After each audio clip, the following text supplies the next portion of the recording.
So, right, it's the season of mists and mellow fruitfulness. Well, that's what Keats said many years ago. I'm pretty sure he didn't ride a motorcycle, but he obviously appreciated the weather. Unfortunately, it's not often so motorcycle friendly out there as it is at the moment. It's not unusual at this time of year for fog to develop, and fog can be a major biking problem. Now, probably we all know that fog forms when moist, warm air travels over cold ground, and we can encounter it at any time of the year, but it's particularly problematic around this point where warm air can still come up from the near continent over the warmer seas, but the land is cooling rapidly, so we can get fairly dramatic formations of fog around this point in time. The nights are longer, so it persists longer and can be really slow to clear. Now, I still remember two trips in fog actually quite vividly. The first one was on the way up to Heathrow area. I was actually heading over to a New Year's party, and I was riding up the A40. I needed to make it because I rode off the main carriageway onto a slip road and very nearly hit the Armco at the end of the slip road. Fortunately, because of the thick fog, I was only going very slowly, so I did actually manage to bring the bike to a stop, but that was a bit of a near miss. But if anything, I had a worse ride some years later when I was dispatch riding. I had to take a package from central London to GCHQ, which you probably know is out in Cheltenham. I picked the package up sometime early afternoon. It was a lovely, lovely, bright sunny day, cloudless skies, sun beating down, but cold. I got to Cheltenham just before the sunset, turned around and the sun was behind me, but already the fog was starting to form in the lower areas. And that ride got steadily worse and worse and worse. And it turned into a nightmare of thick, freezing fog that was actually coating the outside of my visor because I couldn't see where I was going. There were accidents all over the place in the fog. There were traffic jams all over the place. I think it took me about 2.5 hours to get out there. I left Cheltenham, if I remember right, about 3:15, 3:30, just as I say, just as the sun was going down. I think it was nearer 9 o'clock by the time I got back that night. So, yeah, I can honestly say that fog is not my favourite riding. So, rule 1, stay put if you can. Rule 2, if you can't do that, plan ahead. First thing to do is ensure the bike is actually easy to ride. A lot of us use a sort of rat bike for winter riding, but just make sure everything works. If all the cables are stiff, if the brakes are a bit iffy, or we're riding on cheap and nasty tyres, we're not going to be devoting all our attention to riding and dealing with the weather conditions. So get the bike into a good start. Clean and adjust headlights. It's amazing how dirty a headlight can get without you noticing it. You'll notice it when you clean the lens. And the other thing to do is, if the bike's a bit old, is actually pull the bulb out and get inside the reflector and actually clean the inside of the glass and clean the mirrored surface as well. You'd be amazed at how much difference that makes on an old motorcycle. Get the bulb adjusted properly. If it's too low, you won't get any forward vision. If it's too high, then even low beam will just bounce back in fog. And if you've got auxiliary lights, think about what they're doing too.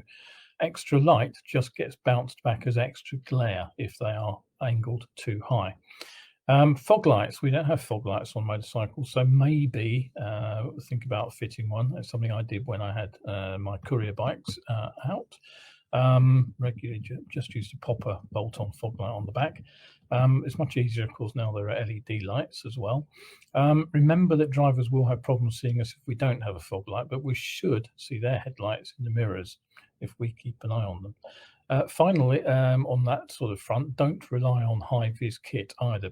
People think, oh, I've got my high-vis on, people will see me. Well, first things first, have a think about the colours. Yellow blends in rather nicely with fog. You just don't pick it up very well at all.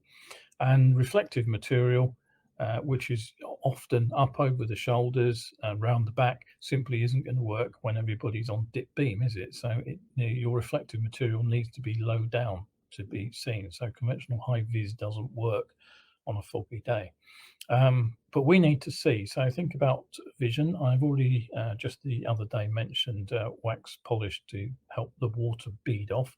It works best in rain, but it does work reasonably well with fog. The droplets, tiny droplets of fog, start to bead up, and then a turn of the head will tend to sweeten them clear. But don't wipe visors with fingers. That just smears it and makes it almost impossible to see out. Helmets tend to fog up as well internally. I've never yet found a helmet with a demisting system that works as it's supposed to.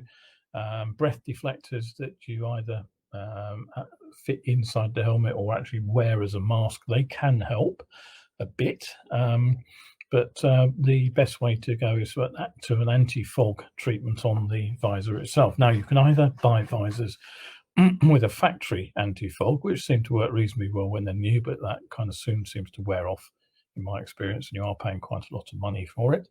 Or you can use a sort of anti-mist treatment. You can get various little spray cans and pots of rub-on gloop, and they all work reasonably well, but they do need regular reapplication. I just used to use Fairy Liquid. It was cheap and it was very easy to apply. Just a dab of it on a clean cloth, polish it in, and then you've got an anti-mist visor. It'll last a few hours before it sort of dribbles off. So if you ride for an hour to work and an hour to back, you may have to reapply it at work. But if you're doing short trips, it should be good enough. More expensive option is the double glazing from something like a Fog City shield. Some riders swear by them. I swear at them. I find they reduce visibility at night. I used one very briefly and took it off again. I also found that the constant cleaning necessary, even the inside of a visor gets dirty in London. It just scratched the Fog City, so I'm afraid I ditched them very quickly. But as I say, if you're doing a lot of short rides, they could be the answer. They don't seal well on some visors. There's a bit of a knack to it. Sometimes you'll find a friendly dealer will do it for you. Anything else to think about? Well, it's cold riding in fog thanks to the chill air, but also because of those tiny droplets which get into your clothing and then suck your body heat away. So you probably will need waterproofs. Even if you've got a waterproof jacket on, putting an extra layer over the top helps keep that water from penetrating into the outer fabric. And consider heated clothing. That's something else I covered just recently on 11s. Next stop before you go out is weather forecast. Just have a look and see what's likely to happen. It's pretty obvious if you wake up in fog, but bright sunny daylight today. If it stays clear, I could expect fog later on during the day. And think about where it'll form on your ride. Generally, towns tend to stay clear, not always, but it's the surrounding countryside that tends to be worse. Fog can be caused by several different weather conditions. It could be low cloud, so you'll get fog on mountaintops, for example. Even fairly small hills can disappear into the cloud in midwinter. It can be driven in off the sea if you've got cold coastal waters. So North Sea is pretty well known for that. Even Kent gets very foggy from the North Sea fogs. Or midwinter, still cool evenings, then it forms where the cold air sinks. So it's usually the low-lying areas where you'll get the fog in on those kind of days if the sky is clear. So that's damp meadows and river valleys, particularly places to watch out for.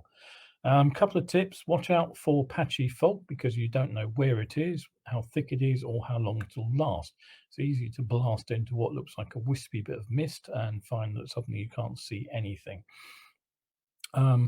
Normally, it's easy to see oncoming cars, but bear this in mind. You will struggle to spot a car sideways on in a junction.